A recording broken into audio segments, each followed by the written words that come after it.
ஆ, கேட்க மறந்துட்டேன். உன் கோயம்புத்தூர் ட்ரிப்பெல்லாம் எப்படி இருந்துச்சு? கோயம்புத்தூரா? ஆ, ஃப்ரெண்டு கல்யாணம்னு சொல்லிட்டு போனியே.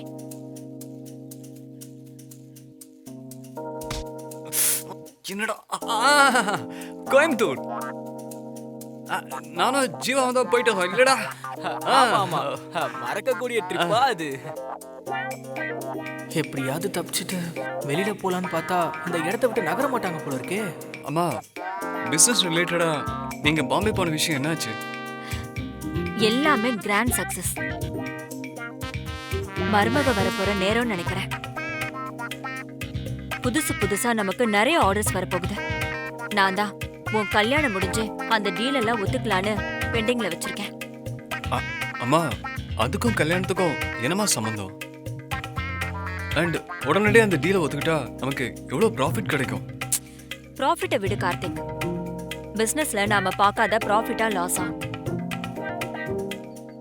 கல்யாணம் முடிஞ்சு கொஞ்ச நாளைக்கு வைஃப் கூட டைம் ஸ்பெண்ட் பண்ணாம வேலை வேலைன்னு நீ வெளியூர் போனா நல்லாவா இருக்கும்? Family first, business next. அடேங்கப்பா, இது ஆட்டோ பின்னாடி எழுதி வைக்கலாமே. சும்மா இருங்க, கிண்டல் பண்ணிக்கிட்டு.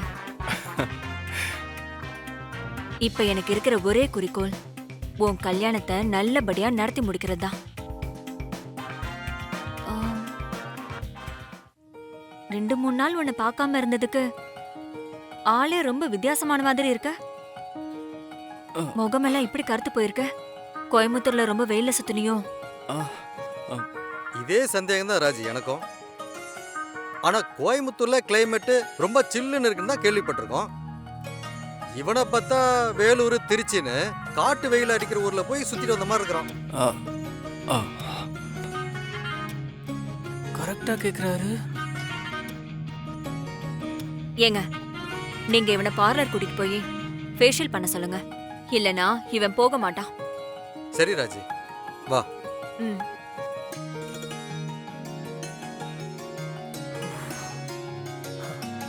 அண்ணா, நான் கிளம்புறேன். அம்மா ஏதாவது கேட்டா நீ சமாளிச்சுக்கோ, நான் வரேன். கொஞ்சம் ஆயிண்ணே. வட்டி விட்டு போறானே.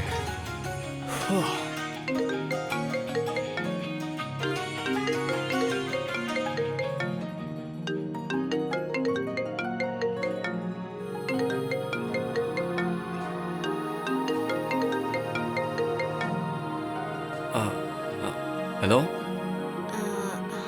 என்ன பண்றீங்க? ஆஃபீஸ்க்கு இன்னைக்கு அப்படியே லீவ் போட்டேன். அதான் அப்படியே வீட்டில் உட்காந்து ரிலாக்ஸ் பண்ணிட்டு இருக்கேன். உங்களுக்கு என்னப்பா, ஜாலியா இருக்கீங்க. எனக்கு தான் ஒரு மாதிரியா இருக்கு. ஒரு மாதிரியானா? ஆ, நீங்க வந்துட்டு போனதுல இருந்து எங்க திரும்பினாலும் நீங்க நிக்கிற மாதிரியே தெரியுது. உங்க பேச்சு சத்தமும் சிரிப்பு சத்தமும் தூங்கும் போது கூட காதுல கேட்டுக்கிட்டே இருக்கு. எப்போ திரும்ப வருவீங்க? அதான் இன்னும் கொஞ்ச நாள் நீங்களே இங்க வர போறீங்க. அப்புறம் என்ன,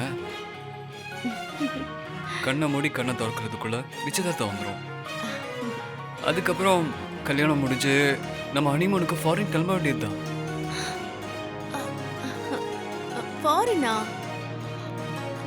எனக்கு பாஸ்போர்ட்டே கிடையாதே.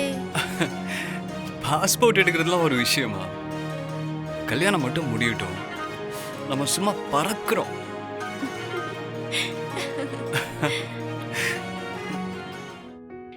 ஏரோப்ளேன்ல போயிட்டு வர அளவுக்கு மும்பை என்ன அவ்வளவு தூரத்திலயா இருக்கு? தூரமா இருந்தாதான் ஃப்ளைட்ல போகணும்னு கிடையாது வானதி. நீ எங்க வீட்டுக்கு வரும்போது திருச்சியில இருந்து சென்னைக்கு உன்ன ஃப்ளைட்லயே கூட்டிட்டு வரேன் பாரு. ஐயோ, எனக்கு எங்க ஊரு டவுன் பஸ்ல போய் தாமா பழக்கம். இதெல்லாம் பழக்கமே இல்லம்மா. அதனால என்ன, இனி பழகிக்க வேண்டியதான். நீங்க பிரயாணம் பண்ணி வந்ததுல ரொம்ப களைப்பா இருப்பீங்க. கொஞ்ச நேரம் படுத்து தூங்குங்க. நான் சாயங்காலமா உங்ககிட்ட பேசுறேன். சரிம்மா. மாமியாரும் மருமகளும் மணிக்கு ஒரு தடவை போனை போட்டு அப்படி என்னதான் பேசுவீங்களோ தெரியல. வானதி கிட்ட பேசினா மட்டும் உன்னை சுத்தி என்ன நடக்குதுன்னு தெரியாத அளவுக்கு மெய் மறந்து போயிடுறியா ராஜேஸ்வரி? அதுதாங்க ஏன்னு எனக்கும் தெரியல. இப்பெல்லாம் தினமும் ஒரு தடவையாச்சும் அவகிட்ட பேசலனா மனசு ஏதோ மாதிரி இருக்குங்க. நேத்து வரைக்கும் எங்கேயோ எப்படியோ வாழ்ந்துட்டு இருந்த ஒரு பொண்ணு இந்த நிமிஷம் நம்ம குடும்பத்துக்கு எவ்வளவு முக்கியமானவளா போயிட்டால. என் ஆசையெல்லாம் ஒன்னே ஒண்ணுதாங்க. நம்ம காலத்துக்கு அப்புறமும் நம்ம பசங்க இப்ப இருக்கிற மாதிரியே ஒன்னா ஒத்துமையா இருக்கணும். கடைசி வரைக்கும் இந்த குடும்பத்தை இப்படியே கட்டி காப்பாத்துற திறமையும் பக்குவமும் வானதிக்கு நிறையவே இருக்கிறதா நான் நம்புறேங்க.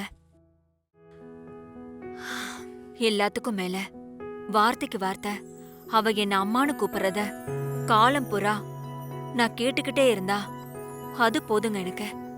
ராஜி, சின்ன சின்ன விஷயத்து கூட தகுதி தராதரம் பார்க்கறவங்க மத்தியில இந்த வீட்டுக்கு மருமகளா வர்றவ குடிசை வீட்டுல இருந்து வந்தாலும் நல்ல குணமுள்ளவளா வரணும்னு நினைச்சு பாரு.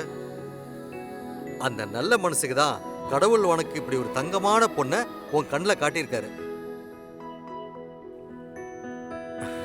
எது எப்படி இருந்தாலும் நீயும் உன் மருமகளும் இவ்வளோ அந்யூன்யமா பேசிக்கிறத பார்க்கவே ரொம்ப சந்தோஷமா இருக்க ராஜி. நீ என்ன நோக்கத்துக்காக வானதி இந்த வீட்டு மருமகளாக்க நினைக்கிறியோ அது கண்டிப்பா நிறைவேறும்.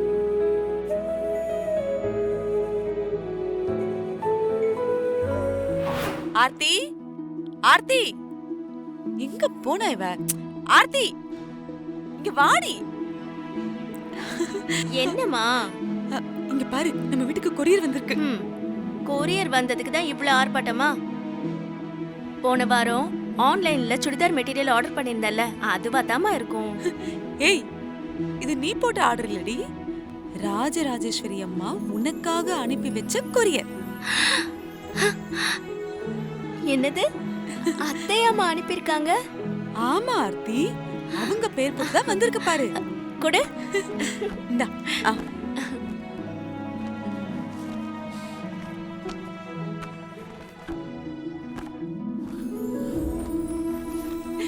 என்னம்மா இது? அம்மாவும் பொண்ணு கை நிறைய பார்சலோட இருக்கீங்க. எங்கேயும் கடத்தெருவுக்கு போயிட்டு வந்தீங்களா? சம்பந்தி அம்மா தான் நிச்சயதார்த்தத்துக்காக ஆர்த்திக்கு இந்த ட்ரெஸ் எல்லாம் அனுப்பி வச்சிருக்காங்க. ட்ரெஸ் அனுப்பி இருக்காங்களா? எதுக்கு? என்ன சுந்தரம், நீங்க விவரம் புரியாத ஆளா இருக்கீங்க. இன்னும் 2-3 நாள்ல நிச்சயதார்த்த தேதி வருதுல, அதுக்காக பொண்ணு வீட்டுல இருக்கிற எல்லாருக்கும் துணி எடுத்து அனுப்பிச்சிருக்காங்க.